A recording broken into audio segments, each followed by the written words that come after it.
Magandang gabi. Ako po si Mark Lester Lirag. Ito po ang aking daily devotion para ngayong araw na Are We Self-Righteous na tinalakay ni Pastor Russell Ocampo sa 365 Daily Devotion. Ang verse po natin ngayong araw ay Mark chapter 2 verse 17. Ang sabi po dito ay, On hearing this, Jesus said to them, It is not the healthy who need a doctor, but the sick. I have not to call the righteous, but sinners. Sinasabi po sa verse na to ay, ang ililigtas po ng Diyos ay ang mga makasalanan at hindi ang mga taong self-righteous o pinoproclaim nila na sila ay banal at masigit pa sa ibang tao dahil sila ay naniniwala sa Diyos at nagsisimba. Tanggapin po natin na tayo ay makasalanan, pero tayo ay niligtas sa biyaya ng Diyos. Ang unang katuruan po ngayong araw ay Jesus can only be intimate with those who know they are sinners. Hindi tayo pwedeng magkaroon ng relasyon sa Diyos kung hindi natin alam sa sarili natin na hindi tayo makasalanan.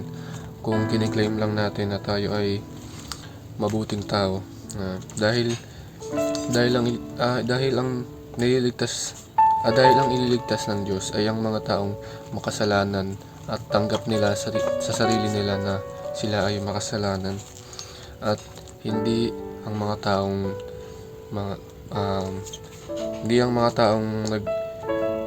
tao na sinasabi sa sarili nila na sila ay masikip pa sa ibang tao na makasalanan. Ang second teaching po ngayon ay self-righteousness is the main hindrance to intimacy with Christ. Kung tayo, kiniklaim natin na tayo ay banal at walang kasalanan, ito ang magiging hadlang upang tayo ay hindi mailigtas ng Diyos. Pero kung tayo ay kiniklaim natin sa sarili natin na tayo ay makasalanan, ngunit tayo ay naniniwala pa rin sa Diyos na tayo ay maliligtas, tayo ay magkakaroon ng intimate relationship with God. Ang huling katuruan ay the cry of repentance is more intimate than the praise of the righteous.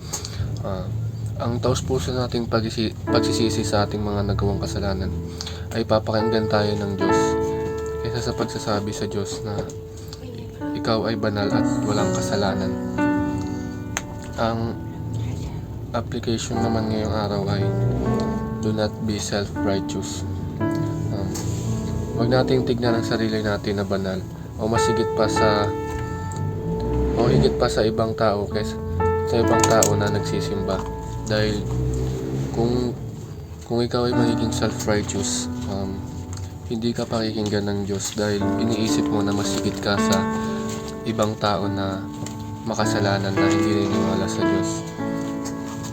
Kundi dapat itigilan natin ang pagiging self-righteous at aminin natin sa sarili natin na tayo ay makasalanan upang tayo ay maligtas. Ang second application ay view ourselves as sinners saved by grace. Tayo ay mga makasalanan na naligtas sa biyaya ng Diyos. Ang biyaya ng Diyos na nagligtas sa atin ay biyaya ng Diyos na nagpabago sa atin. Yung biyaya ng Diyos na binigay sa atin ang nagpabago sa ating mga makasalanan. At ang biyayang ito ay buhay na walang hanggan.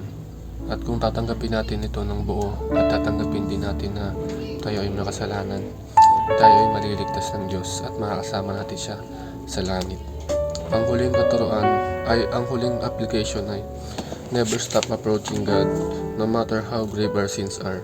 Lumapit pa rin tayo sa Diyos kahit na marami tayong nagawang kasalanan na mabigat, dahil iniisip natin na kapag tayo ay maraming kasalanan na nagawa sa Diyos, hindi na tayo maliligtas. Kailangan lumapit pa rin tayo sa Kanya. Yun lamang.